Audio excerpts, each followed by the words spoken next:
السلام عليكم ورحمة الله وبركاته. وصفتنا اليوم خلية النحل.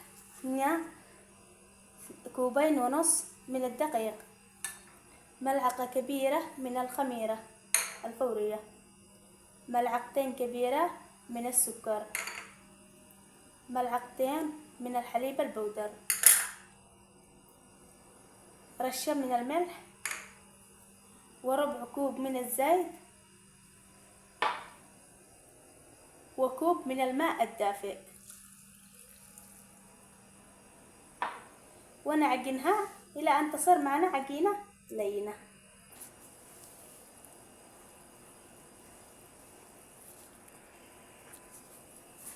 بعد أن عجنا العجينة جيدا صارت معنا عجينة لينة، نتركها 20 دقيقة ترتاح. بعد مرور 20 دقيقة ندهن الصحن جيدا، ونبدأ بتكوير خلية النحل إلى كور صغيرة جدا.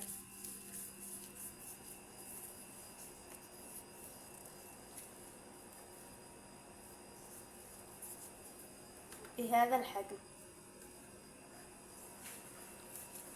نكورها حتى انتهاء الكمية.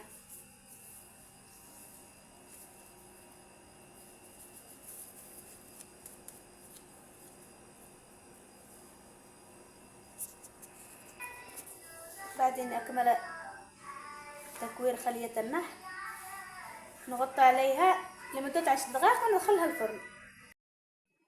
بعد مرور 10 دقائق ندهن الخلية النحل بالحليب،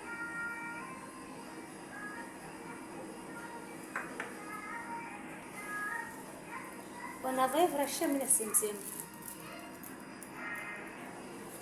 وندخلها الفرن. بعد أن أخرجنا خلية النحل من الفرن نسقيها بالعسل.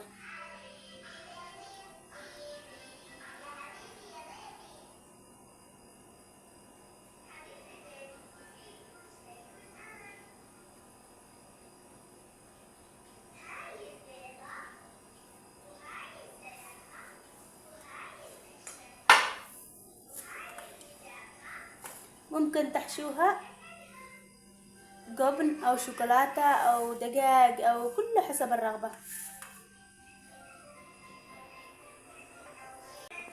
جدا هشة وطرية.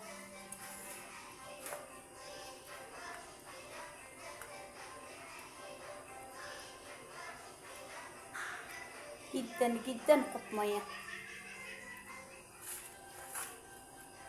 لا تنسوا تجربوها. لا تنسوا الاشتراك في القناة وتفعيل زر الجرس ليصلكم كل جديد، وشكرا.